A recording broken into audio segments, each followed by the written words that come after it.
I'm Brooke Mitchell, a 32-year-old founder of a $45 million tech company that began in my tiny apartment. For years, I secretly paid my parents' bills, their mortgage, and countless other expenses. Last week, when I finally revealed my success, my father's face contorted with pure rage. "Get out, you lowlife!" he screamed, his voice laced with venom. Despite the checks I'd been writing, they had no idea about my wealth or the stunning beach house waiting for me in Florida. I simply nodded, whispered, "Okay," and walked away. Sometimes silence truly speaks louder than any argument. Before I share my journey from painful rejection to sweet vindication, let me know where you're watching from in the comments below, and hit that subscribe button to join me through this emotional roller coaster. The weight of expectation. I grew up in Lakewood, a small Midwestern town where success was meticulously measured by the degrees proudly hanging on walls. My father, Professor Thompson, wasn't just any academic. He was a tenured economics professor at Lakewood University, revered throughout the state for his published research. My mother, Principal Davies, ruled Lakewood High School, known for her unyielding adherence to educational standards and traditional values. Together, they cultivated a household where achievement wasn't merely celebrated, it was an absolute expectation. From my earliest memories, dinner conversations revolved around academic pursuits. "Brooke Eleanor got another A+ on her calculus exam. What happened with your B in algebra?" My father would ask, not even trying to hide his profound disappointment. "Eleanor, my older sister by 4 years, seemed utterly perfect straight A's, captain of the debate team, and eventually acceptance to medical school." The path in our family was crystal clear and non-negotiable. Excel academically, attend a prestigious university, pursue a professional degree, and enter a respected field like medicine, law, or academia. Entrepreneurship wasn't just discouraged. It was practically forbidden. Yet something deep inside me marched to a different rhythm. While Eleanor meticulously memorized anatomy charts, I was setting up a craft stand at age 10, eagerly selling handmade friendship bracelets to neighborhood kids. By 13, I was the unofficial tech support for our entire street, confidently fixing computers and setting up Wi-Fi networks for $15 an hour. "It's cute that you have a little hobby," my mother would say, patting my head with a patronizing smile, even as I meticulously counted the day's earnings. "But don't let it distract from your schoolwork. That's what really matters." My father was far less gentle. "Peddling trinkets won't get you into Princeton," he'd scoff, barely glancing at the business cards I'd painstakingly designed. "This phase needs to end before college applications." Every family gathering became a grand celebration of Eleanor's traditional success.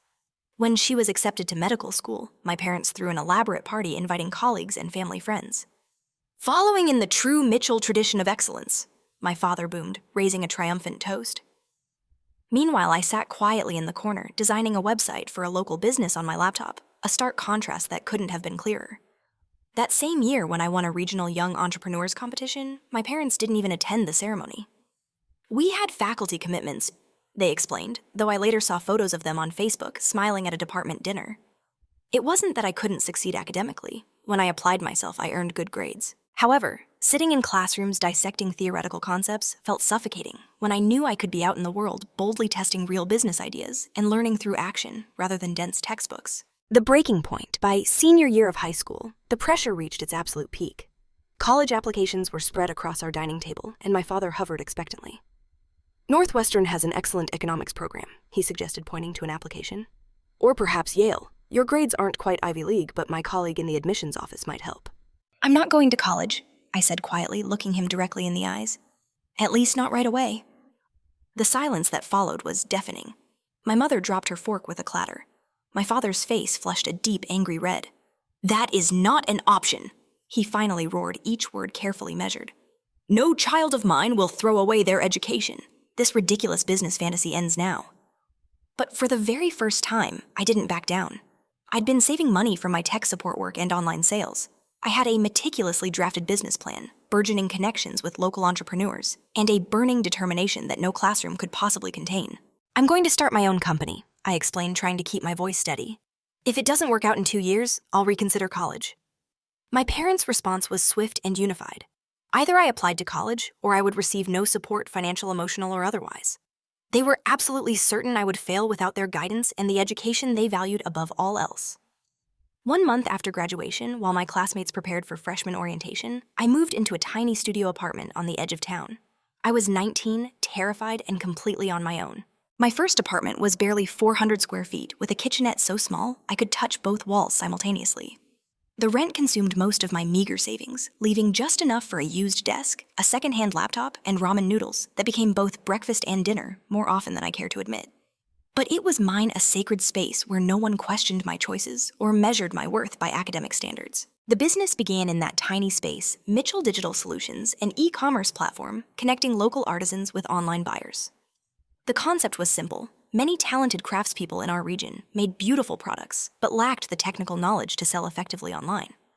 I would build their web presence, handle the e-commerce logistics, and take a small percentage of sales.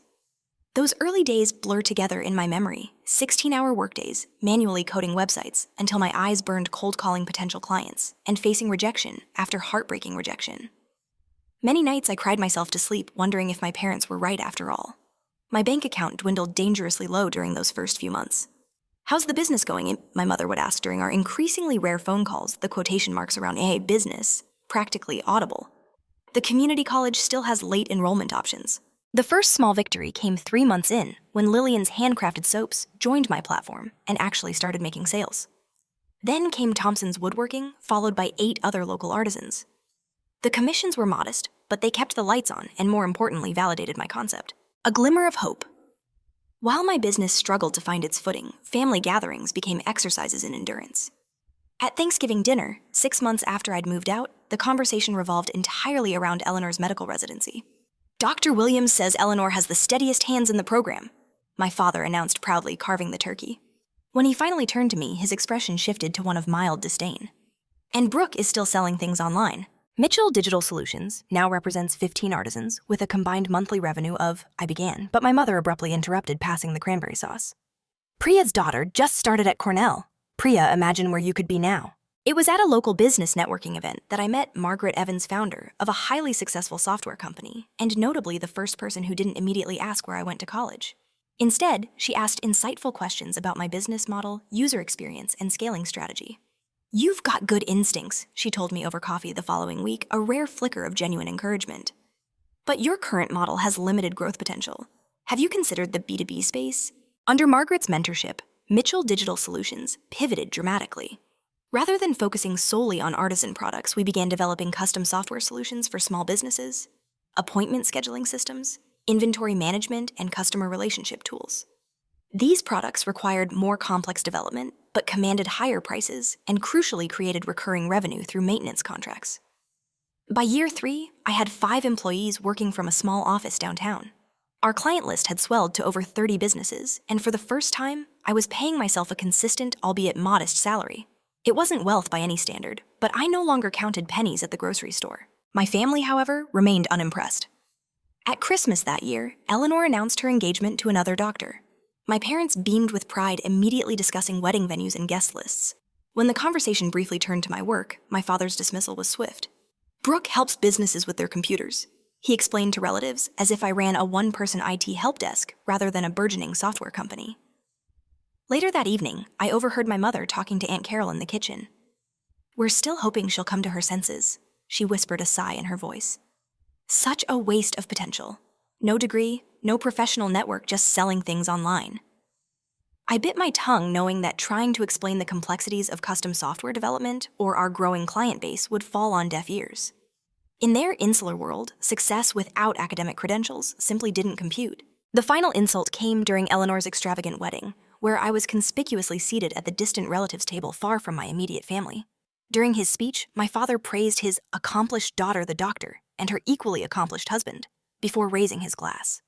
He never once acknowledged his other daughter sitting quietly in the corner, the one whose company had just landed its first 6-figure contract. On the drive home, a profound decision solidified within me. I would stop seeking their approval. My company would succeed or fail on its own merits, and I would measure my worth by my own standards, not theirs. That resolution, as it turned out, would be tested sooner than I expected. A secret lifeline. The breakthrough came in my 4th year of business, when Northland Retail, a regional chain with 43 locations, approached us about developing a comprehensive inventory management system. Their existing software was outdated, causing significant inefficiencies across their vast operations. This wasn't just another small business client. This was the kind of contract that could transform Mitchell Digital Solutions overnight. "They're considering several vendors, Brooke," James, my lead developer, warned, his voice tinged with concern. "Companies much larger than us." Then we'll work harder than all of them, I replied, already mentally preparing for sleepless nights ahead. For 3 intense weeks, my team and I worked around the clock, developing prototypes, crafting compelling presentations, and refining our pitch. When we finally presented to Northland's executive team, I could feel my heart pounding in my chest as their CTO asked pointed, challenging technical questions. "You're a small operation," he noted, reviewing our company profile. "What happens when we need support at 2 a.m. on a Saturday?" "I'll personally answer that call," I said without hesitation, my voice firm. "And I'll keep answering until your issue is resolved." 2 days later, Northland signed a $450,000 contract with Mitchell Digital Solutions. That night, I took my entire team out for dinner, the first true celebration in the company's history. The Northland success opened countless doors. Suddenly, businesses were coming to us referred by satisfied clients. We expanded to 15 employees and moved to a proper office in the bustling downtown business district. Our annual revenue crossed the $1 million mark, and for the first time, I allowed myself to believe that I had created something truly sustainable. It was during this exhilarating upswing that I received an unexpected call from my mother. "Your father's been let go," she said, her voice uncharacteristically shaky. "University budget cuts. They're eliminating his entire department." At 58, my father was too young for retirement, but faced dismal prospects in academia, where tenure-track positions were rapidly vanishing. My mother continued hesitation in her voice. "And I've been having these headaches. The doctor wants to run some tests. Our insurance isn't great with the deductibles." The implications were painfully clear. My proudly self-sufficient parents were in dire financial trouble. Despite years of dismissing my career choices, they now faced profound uncertainty, while my business thrived. "How much do you need?" I asked, simply a quiet resolve settling over me. Through a complicated arrangement involving my company's lawyer and a meticulously crafted trust, I began covering my parents' mortgage payments without their direct knowledge. They genuinely believed a university separation package was providing temporary relief. Similarly, when my mother was diagnosed with a condition requiring specialized treatment not fully covered by insurance, I established a medical assistance fund through my lawyer that paid the bills directly. My father eventually found part-time teaching work, but it paid a mere fraction of his former salary. To supplement this, I created a shell consulting company that hired him to review educational content for business training materials, work that was utterly unnecessary, but provided him with dignity and a much-needed paycheck. When Eleanor's twins were born, their education funds appeared mysteriously in newly created accounts, courtesy of an investment from a family friend. That was in fact my significant contribution. All the while, I maintained a remarkably modest lifestyle despite my rapidly growing wealth. I drove a practical car, lived in a comfortable but unassuming apartment, and gave vague answers about my company's success. The elaborate charade required careful management, separate phone lines for family and business, redirected mail, and an intricate web of trusts and shell companies to obscure the financial support I provided. The business is doing fine. I would say during family dinners dramatically downplaying our rapid expansion and the fact that we now served clients across 3 states. My mother would nod absently. "That's nice, dear," before turning to Eleanor to discuss her twins' developmental milestones or her husband's latest medical publication. The psychological toll of this double life grew heavier with each passing day. In business settings, I was Brooke Mitchell, confident CEO of a thriving tech company, profiled in regional business publications, with strict instructions to exclude photos or personal details. At family gatherings, I was still the disappointing daughter who had chosen a hobby over proper education. After a particularly successful quarter, I finally allowed myself one visible indulgence: a beautiful beach house in Sarasota, Florida. I justified it as both an investment and a necessary sanctuary, somewhere I could be my authentic self. Far from the judgmental eyes of my family and the relentless pressures of running a growing company. "Just a rental property investment," I explained on the rare occasions family members inquired about my increasing absences during winter weekends. The looming revelation. As Mitchell Digital Solutions approached its 8th year, our team had grown to over 200 employees with a valuation approaching a staggering $45 million. We had developed an AI-driven analytics platform that was revolutionizing how small and medium businesses handled customer data and acquisition. Offers from larger tech companies had started arriving with alarming frequency. Through it all, my family remained oblivious to my success, even as they grew increasingly dependent on my covert financial support. My father, while accepting the mysterious consulting income, began making increasingly snide remarks about my work. "Still playing with computers?" he asked during a family dinner shortly after I'd turned down a $30 million acquisition offer. Eleanor's hospital just named her department head. My mother nodded proudly. The youngest in the hospital's history. Eleanor herself had begun noticing discrepancies in my carefully constructed facade. "Interesting watch," she commented, eyeing my wrist during a holiday gathering. "That looks like the new Cartier. Aren't those around $8,000? "Just a good replica," I lied, mentally kicking myself for the oversight. The exhaustion of maintaining this elaborate charade while supporting my unappreciative family finally reached a breaking point. As we approached another Thanksgiving, a profound decision crystallized within me. It was time for the truth. No more hiding, no more secret support, no more diminishing my achievements to protect their fragile egos. I would reveal everything at the family dinner: my company's success, the extent of my financial support, and the true nature of my career. After years of judgment, I was finally ready for my family to see me for who I really was. I never anticipated just how catastrophic that revelation would be. By our 6th year, Mitchell Digital Solutions had evolved far beyond its humble beginnings. What started as a simple e-commerce platform had transformed into a technology powerhouse specializing in AI-driven analytics. Our flagship product, Inside Edge, revolutionized how businesses understood customer behavior, turning complex data into actionable intelligence that even small companies could leverage. The market response was extraordinary. Our client list expanded exponentially, with companies willing to pay premium prices for access to our proprietary algorithms. Revenue soared, and suddenly I found myself leading a company valued at $45 million, a number that sometimes felt surreal even to me. Tech giants took notice. First came the partnership inquiries, then the acquisition offers. The initial bid from Silicon Sphere Technologies, a staggering $12 million, left me speechless. 6 months later, Datafront upped the ante to $30 million. I turned them all down, much to the confusion of some team members. "That's life-changing money," said Gregory, our operations director, after I declined the third offer. "Why not cash out?" The truth was complex. This company wasn't just a business to me. It was vindication proof that traditional education wasn't the only path to success. Selling felt like surrendering a piece of my identity. Beyond that, I genuinely believed our best innovations still lay ahead. While the company flourished, I maintained a grueling balancing act with my family. The financial support I provided had grown substantially over the years. My father's consulting salary now matched his former professor's income. My mother's medical treatments, some experimental and entirely uncovered by insurance, were paid in full through my hidden channels. Eleanor's children attended exclusive private preschools, courtesy of their scholarship funds. All this generosity remained cloaked in elaborate financial structures designed to protect my family's pride, while simultaneously hiding my success. The irony wasn't lost on me. I was simultaneously the family disappointment and their anonymous benefactor. Regional Innovator Award goes to Mitchell Digital Solutions. Read the Business Journal headline that made me simultaneously proud and anxious. The accompanying article praised our company's growth and innovation, thankfully, using only a small headshot that wouldn't draw family attention. My personal sanctuary became increasingly important as the pressures mounted.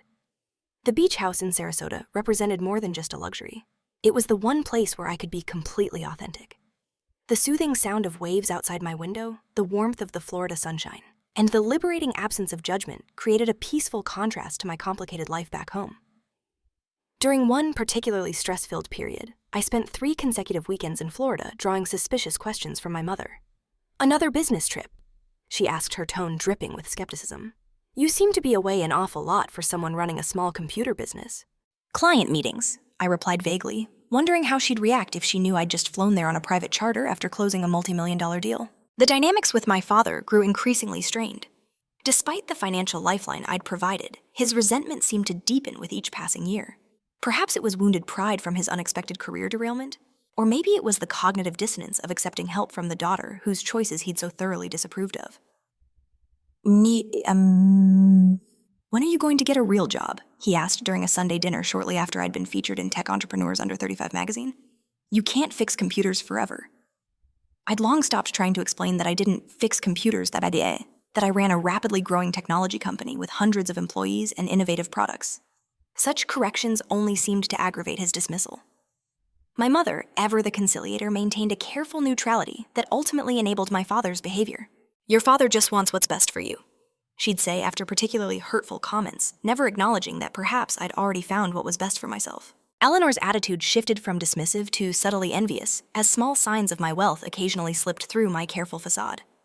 The designer handbag I absent-mindedly carried to a family gathering, the casual mention of a business trip to Tokyo, the new luxury SUV I explained away as a company car. Each detail fueled her growing suspicion. Fixing computers must be more lucrative than I thought, she remarked pointedly, after noticing my Louboutin shoes at a family birthday celebration. The strain of this double life began taking its toll. I developed insomnia, checking my phone at 3:00 a.m. to ensure no financial transfers could be traced back to me. I maintained separate wardrobes, conservative middle-income appropriate clothes for family functions, and the designer attire more suited to my actual position for business events. I even scheduled dentist appointments in different cities to avoid family members discovering I had the premium dental insurance, typically reserved for high-level executives. As my 32nd birthday approached, exhaustion settled deep in my bones. The company continued its meteoric rise. We now had offices in 3 cities, and Forbes had included me in their Ones to Watch section. Meanwhile, my father's most recent birthday card included a newspaper clipping about adult education programs at the community college. During a late-night strategy session with my executive team, I found myself staring out the window of our sleek downtown office while my colleagues debated market expansion. "Brooke," James called, pulling me from my thoughts. "We need your input on the European launch." I turned back to the room to these people who respected my vision and valued my expertise and made a decision. The charade had gone on long enough. It was time for honesty, whatever the consequences. "I'm going to tell my family everything," I announced to Samantha, my assistant and closest confidant, the next morning. "At Thanksgiving dinner next week." Her expression reflected concern. "Are you sure that's wise? You've gone to extraordinary lengths to keep them in the dark?" "That's exactly the problem," I replied, feeling a strange mix of terror and profound relief. "I'm tired of hiding who I am and what I've built. If they can't accept my success on my terms, then perhaps it's time to reevaluate those relationships entirely." I spent the next week preparing, mentally rehearsing what I would say, gathering documentation of my company's astonishing growth, and even compiling meticulous records of the financial support I'd provided over the years. Part of me clung to a fragile hope that, faced with irrefutable evidence of my success, my family might finally offer the acknowledgement I'd long stopped expecting. The Thanksgiving table was set, the familiar family china arranged perfectly as always. As I helped my mother bring out the final dishes, I resolved that this would be the last holiday I spent diminishing myself to soothe others' egos. For better or worse, the truth would finally be served alongside the turkey and cranberry sauce. The fallout, Thanksgiving, at the Mitchell household had always followed the same rigid script. Mother's perfectly roasted turkey, father's ceremonial carving, Eleanor's updates on her stellar medical career, and minimal, if any, interest in my computer business. This year would be profoundly different. I arrived early, my stomach a knotted mess, a portfolio of company information tucked discreetly in my handbag. The familiar scent of sage and butter filled the air as my mother fussed over last-minute preparations. "Need any help?" I offered, setting down a bottle of expensive champagne I'd brought for the revelation. "Oh, that's not necessary," she replied, barely glancing at the bottle. "Eleanor is bringing wine. She knows a specialist who imports from small French vineyards." My father entered, newspaper tucked under his arm. "Brooke," he acknowledged with a curt nod before turning to my mother. "Is Eleanor here yet? I want to tell her about the hospital board position Roger mentioned." The scene was so familiar, it was almost comical, my presence a mere footnote to the anticipated arrival of my sister. Today that would change. Eleanor arrived with her husband Michael and their twins, creating the usual flurry of excitement.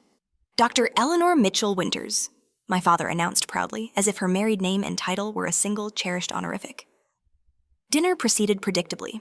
Eleanor detailed her latest medical conference presentation, while my parents listened with rapt attention. Michael discussed his recent publication in a prestigious medical journal. The twins' preschool achievements were meticulously cataloged. When the conversation finally lulled, I took a deep breath and reached for the champagne. "I thought we might celebrate something today," I said, my voice steadier than I expected. "Oh," my mother looked genuinely confused. "Is there an occasion we've forgotten?" "Actually, yes." I poured myself a glass of courage. Mitchell Digital Solutions was valued at $45 million last month. The silence that followed was absolute, thick with disbelief. My father's fork paused midway to his mouth. "What are you talking about?" Eleanor finally asked, her tone suggesting I'd made an absurd joke. "My company, the computer business you've all dismissed for years." I withdrew several magazine articles from my bag, spreading them across the table. "We've revolutionized data analytics for small and medium businesses. We have over 200 employees in 3 cities, and I'm the CEO. My father scoffed, picking up one of the articles. "This can't be your company. Mitchell is a common name. It's mine, Dad." I slid the Forbes feature toward him where my photo was unmistakable. "Everything I've built over the past 8 years while you were suggesting community college courses." My mother's face had gone pale. "But you never said anything. You drive that ordinary car. Your apartment is so modest." "Because I didn't want you to know." I admitted, my voice strained. I was tired of being judged for not following the traditional path. Eleanor examined the articles with growing disbelief.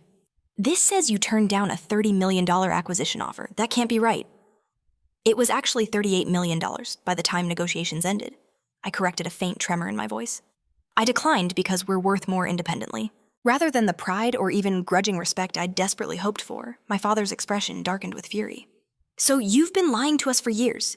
No more than you've been lying to yourselves, I countered, the words spilling out. Believing I was struggling when I was thriving, dismissing my career while accepting my financial support. What financial support? My mother asked, confusion etched on her face. This was the moment of absolute truth. I pulled out another folder filled with bank transfers and trust agreements. Your mortgage has been paid by my trust for the past 4 years. Mom's medical treatments that insurance mysteriously covered. That was me, Dad's consulting position that appeared after the university cut his department. I created a shell company to hire you. Eleanor's children's education funds, also me. The color drained from my father's face as he stared at the documents. Bank transfers, trust arrangements, all the elaborate financial architecture I'd constructed to help them while meticulously protecting their pride. This isn't possible, he whispered, but the evidence before him was irrefutable. My mother began crying quietly. Why wouldn't you tell us? Would you have accepted direct help from your failure of a daughter? I asked softly, my voice laced with bitter irony. The one who chose business over college? The disappointment. Eleanor's expression had transformed from shock to something uglier, resentment. So while I was working 100-hour weeks in residency, you were secretly becoming some tech millionaire? While you were following the path you wanted, I corrected, I was following mine. The difference is, I respected your choices. My father pushed back from the table abruptly, the chair legs scraping harshly against the hardwood floor. You expect us to believe you built this empire legitimately, without education, without credentials. What are you really doing? Brooke money laundering, some internet scheme. The accusation stung more deeply than I'd anticipated. After years of building a legitimate, innovative company, my own father's first assumption was criminal activity. Everything I've built is legitimate, I said, fighting to keep my voice steady. You could have known that years ago if you'd ever bothered to actually listen when I tried to explain my work. If this is true, my mother interjected, her voice small and trembling, why live so modestly? Why hide your success? Because every time I showed even small signs of success, it was dismissed or treated with suspicion. I explained my frustration boiling over. Designer shoes meant I must be in debt. A nice watch was assumed to be a knockoff. It was easier to hide everything than to constantly justify my choices to people who'd already decided I was a failure. The conversation deteriorated rapidly. My father, confronted with evidence that contradicted his 8-year narrative, grew increasingly agitated. All that potential, my mother lamented, shaking her head. You could have had a real profession with a degree, security, respectability. I have a real profession, I countered, my voice rising. One that employs hundreds of people and serves thousands of clients. Eleanor, perhaps most threatened by this revelation, twisted the knife further. Some of us worked hard the right way, Brooke. We didn't take shortcuts. Shortcuts? I laughed incredulously, a humorless sound. I've worked 16-hour days for 8 years building this company. There were no shortcuts. My father slammed his hand on the table, rattling the fine china. Enough! I don't know what game you're playing or what you're trying to prove with these fabrications. But I won't sit here and listen to more lies. Everything I've told you is true, I said quietly, my gaze unwavering. Everything you can verify independently if you choose to. He stood trembling with what I now recognized as fear, rather than pure anger.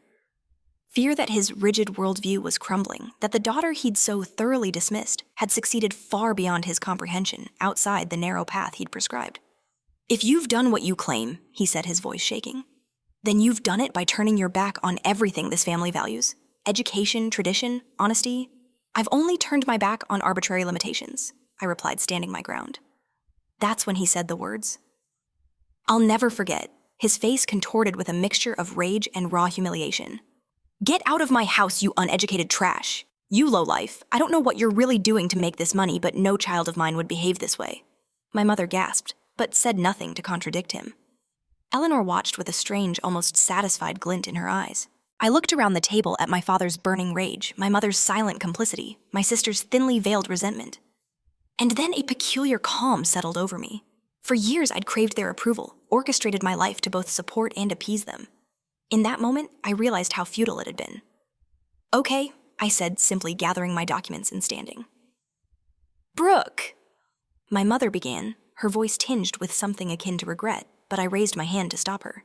No, it's fine. I've spent years trying to be both the daughter you wanted and the person I actually am. I'm done with that impossible task. I walked to the door without looking back, my father's cruel words echoing in my ears. As I stepped outside into the crisp November air, I felt something utterly unexpected. Not heartbreak, but an overwhelming sense of relief. The charade was finally over. That night in an impersonal hotel room, I allowed myself to fully process what had happened. There were tears, certainly, but also a growing, undeniable sense of liberation. The next morning, I woke with clarity and purpose. It was time to live authentically without apology or concealment. The family I'd been born into had rejected me at my moment of greatest vulnerability. Now I would build something better, a life without pretense, surrounded by people who valued me for who I truly was. A new horizon. The morning after Thanksgiving brought an unusual sensation lightness. Despite the emotional devastation of the previous evening, I woke in my hotel room feeling as though a crushing weight had been lifted from my shoulders.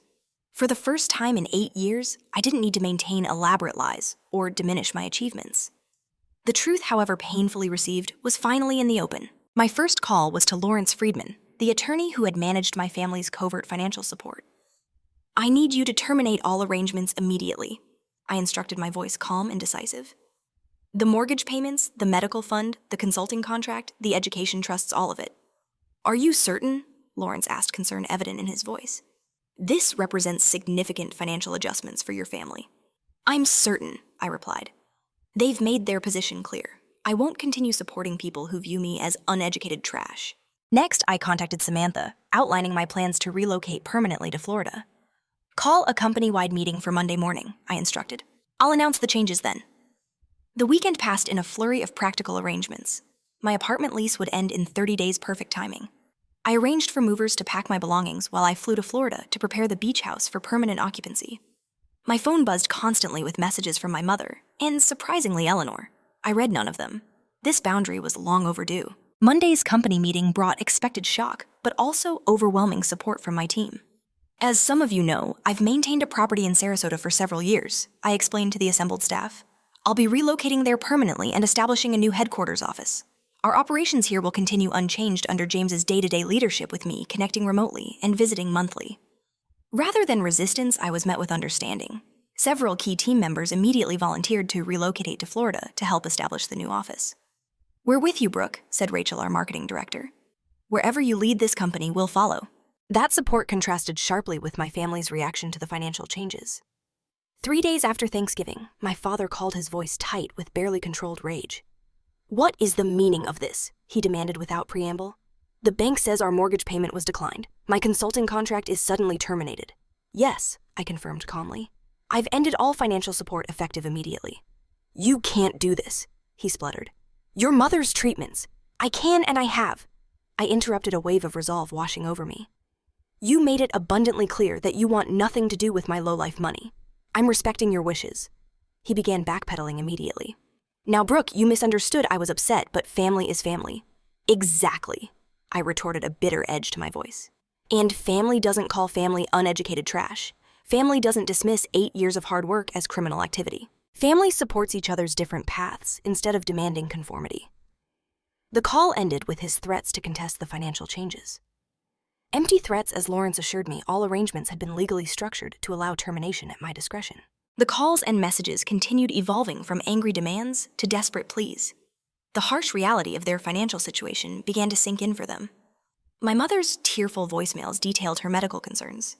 Eleanor's messages turned from condescending to conciliatory, suddenly interested in my impressive business acumen. I read and listened to them all, but responded to none. For the first time, I was prioritizing my own well-being over their demands and expectations. Florida welcomed me with warm sunshine and fresh possibilities. My beach house, previously a weekend escape, became a true home. I redecorated, replacing the impersonal vacation decor with meaningful art and comfortable furnishings that reflected my actual taste, rather than the modest aesthetic I'd maintained for appearances. The new Mitchell Digital Solutions office opened in downtown Sarasota. Within 6 weeks, a modern space with ocean views and an open concept design that encouraged collaboration. Several key team members relocated, while others embraced the hybrid arrangement. Freed from the constant anxiety of discovery, I found myself engaging more authentically with my new community. I introduced myself to neighbors as the CEO of a successful tech company, rather than vaguely mentioning their work in computers. I joined local business organizations and began building genuine connections. At a beach cleanup event, I met Ethan Reynolds, an environmental engineer, who asked thoughtful questions about my company without a hint of skepticism about my credentials or success. "That's fascinating work, Miso," he said when I explained our analytics platform. "Have you considered applications for environmental data modeling? There's tremendous potential there." Our conversation flowed easily, touching on business environmental science and our shared love of kayaking. When he asked me to dinner the following evening, I accepted without my usual hesitation about what might slip about my true circumstances. "I'd love to," I said, simply realizing how refreshing it felt to enter a relationship with complete transparency from the start. Seeds of change.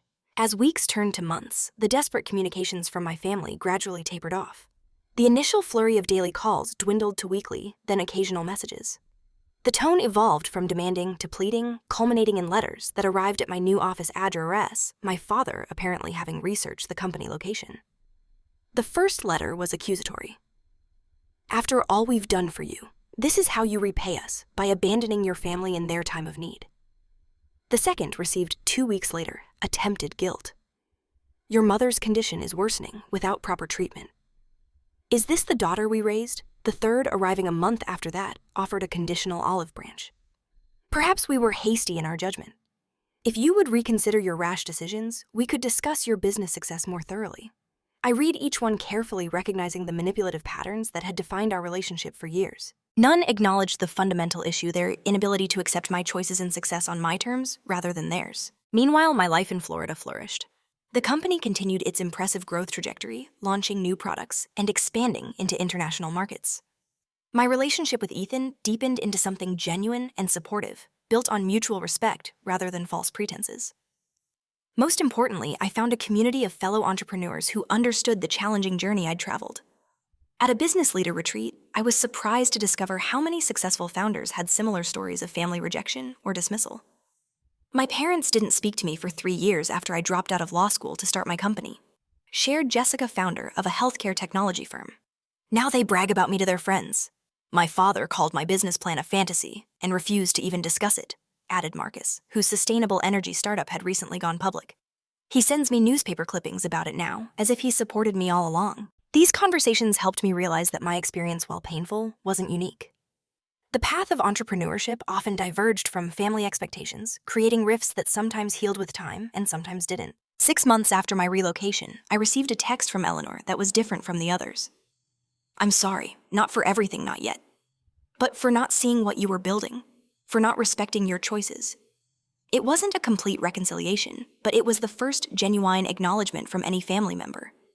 I responded with a simple, "Thank you," that opening the door just slightly to whatever might come next. As I stood on my beach house deck that evening, watching the sunset paint the Gulf of Mexico in brilliant oranges and pinks, I reflected on the journey that had brought me here. The painful confrontation at Thanksgiving had been necessary, the catalyst for finally living authentically. My phone buzzed with a message from Ethan. "Still on for dinner. I'm thinking that new seafood place on the marina." I smiled, typing back, "Perfect. Meet you there at 7. This was my life now, honest, unburdened, and entirely my own creation. The future stretched before me, full of possibilities, unbounded by others' expectations or limitations. For the first time, I was truly free, defining my own success 6 months into my new life in Florida. Mitchell Digital Solutions had not just survived the transition, it had thrived. Our Sarasota headquarters became the company's creative hub, while our original offices maintained operations under James's capable leadership. Our valuation had climbed to nearly $60 million, with interest from venture capital firms seeking to fuel further expansion. But the true transformation wasn't in business metrics. It was deeply personal. Walking into our waterfront offices each morning, I no longer carried the burden of maintaining elaborate facades or diminishing my achievements. My wardrobe of deliberately modest attire gave way to clothes that reflected my actual success and personal style. The constant vigilance against accidentally revealing my true circumstances disappeared, replaced by an energizing authenticity. "You seem different," observed Rachel during our weekly strategy meeting. "More present, more you." She was right. For the first time since founding the company, I was fully inhabiting my role as CEO without apology or concealment. This newfound authenticity extended beyond work. My relationship with Ethan deepened as weeks turned to months built on honest foundations rather than carefully constructed half-truths. I've dated women who had shopping habits or past relationships, Ethan told me one evening as we walked along the shoreline. But you're the first who had been wildly successful. It's refreshingly backward. We laughed, but his observation highlighted the peculiarity of my previous life in trying to maintain family relationships. I'd created barriers to forming authentic new connections. As my personal life flourished, I found myself reflecting on the educational journey that had caused such profound family conflict. Despite my success without formal higher education, I recognized its value for many paths, just not the universal requirement my parents had insisted upon. This realization inspired the Mitchell Innovation Scholarship, a foundation providing funding to entrepreneurs, regardless of educational background, whether college graduates, trade school attendees, or self-taught innovators. Recipients shared one qualification, a brilliant business concept, and the determination to execute it. Education comes in many forms, I explained at the scholarship launch event. Our goal is supporting innovation wherever it emerges, not just from traditional academic paths. The foundation became my passion project, allowing me to mentor young entrepreneurs facing the same skepticism I'd encountered. Particularly rewarding was supporting young women in technology who often battled both gender bias and educational prejudice. My parents think tech is for guys with computer science degrees, shared Alicia, our first scholarship recipient developing an innovative healthcare scheduling platform. They want me to pursue something more suitable, like teaching. Build it anyway, I advised, a knowing smile on my face. Success has a way of changing minds. My own family remained a complicated work in progress. After months of emotional messages that ranged from guilt-inducing to conciliatory, Father Asier finally sent a letter that genuinely resembled an apology. I won't pretend to understand the path you've chosen, he wrote in his precise handwriting, but I can no longer deny its success. My reaction at Thanksgiving was unworthy of both of us. The words I spoke came from fear and pride, not truth. I am sorry for that, though I understand if that apology comes too late.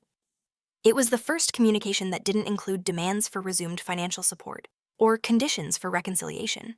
I read it several times, recognizing the difficulty such an admission must have caused him. After careful consideration, I sent a measured response. Thank you for your letter. The words hurt deeply, but more painful was the lifetime of dismissal that preceded them. I'm building a life based on mutual respect and support. If you're interested in being part of that life, it needs to be on those terms. We weren't reconciled, but a door had opened slightly. My mother called soon after, her voice tentative and unfamiliar, without its usual certainty. We've had to make many adjustments, she explained, referring to their financial situation. Your father is teaching more classes at the community college. I've returned to work part-time in school administration. I listened without offering solutions, allowing them the dignity of managing their own circumstances, just as I had when they offered no support for my early business attempts. This wasn't revenge. It was establishing healthy boundaries that should have existed years earlier. Eleanor and I established a cautious communication pattern. Her initial apology text evolved into occasional phone calls, awkward at first, but gradually more genuine. The competitive dynamic that had defined our relationship since childhood slowly transformed into something resembling mutual respect. The twins asked about their entrepreneurial aunt yesterday, she mentioned during one call. Apparently, Jacob wants to start a lemonade stand and thinks you're the expert to consult. It was a small thing, but a significant acknowledgement of my expertise in my chosen field, rather than dismissal of its legitimacy. As my company continued growing, I found myself creating a different kind of family, a chosen one, of friends, colleagues, and mentors who supported each other without conditional approval. Sunday dinners at my beach house became a cherished tradition, gathering a diverse group of people who accepted each other's different paths and celebrated various forms of success. To authenticity, Ethan toasted at one such gathering a year after my relocation, and to finding your people wherever they may be. The contrast with my family's Thanksgiving disaster couldn't have been starker. Here was genuine warmth without judgment, connection without conditions. Margaret, my first business mentor, visited from the Midwest and observed this transformation with profound satisfaction. I knew you had the business acumen, she told me, a warm smile on her face. But watching you build this life, this community, that's the real achievement. Her words crystallized an important realization. Success wasn't merely measured in company valuations or industry recognition. True wealth encompassed the freedom to live authentically, surrounded by people who valued you for exactly who you were. 2 years after that fateful Thanksgiving confrontation, I received an unexpected call from my father. We're planning to visit Florida next month, he said, his voice lacking its former authority. Your mother has always wanted to see the Gulf Coast. Perhaps Perhaps we could meet for coffee while we're there. It wasn't a full reconciliation, but it represented something important initiative from their side without financial motivation. After careful consideration, I agreed to a brief meeting in a neutral location. When the day arrived, I entered the beachside cafe with measured expectations. My parents looked older, my father's confident posture somewhat diminished my mother's carefully maintained appearance showing signs of financial constraint. The conversation was stilted at first, safe topics about weather and local attractions. Eventually, my father cleared his throat and addressed the elephant in the room. "Your company was featured in the Wall Street Journal last month," he said, his voice tinged with a reluctant admiration. The article was impressive. Coming from him, it was a monumental admission. "Thank you," I replied simply. "I've been thinking a lot about education," he continued hesitantly. "Perhaps I've been too rigid in my definition of what constitutes valuable learning." It wasn't a complete reversal of his lifelong beliefs, but it represented growth I hadn't thought possible. My mother reached across the table, briefly touching my hand.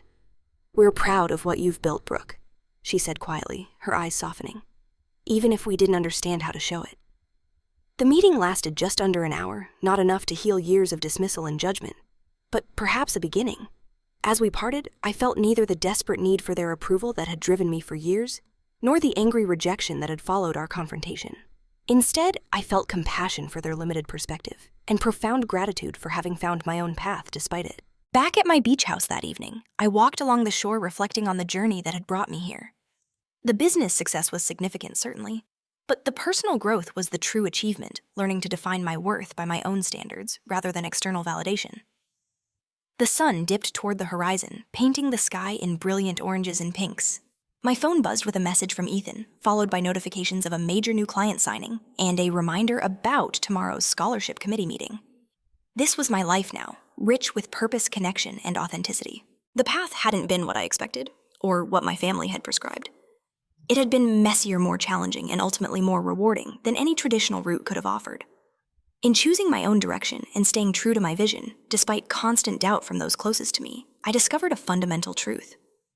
Success isn't measured by degrees on walls or approval from others. It's measured by the courage to define and pursue your own vision of fulfillment.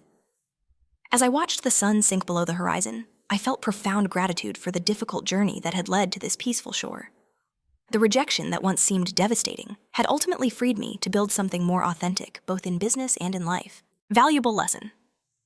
This story powerfully illustrates that true success isn't solely defined by external validation, traditional accolades, or the approval of others.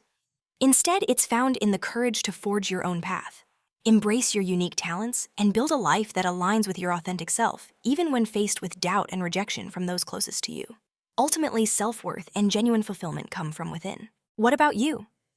Have you ever had to choose between family expectations and your own path? Did you follow the traditional route or forge your own way? Share your experiences in the comments below. If this story resonated with you, please like and subscribe to hear more journeys of resilience and self-discovery.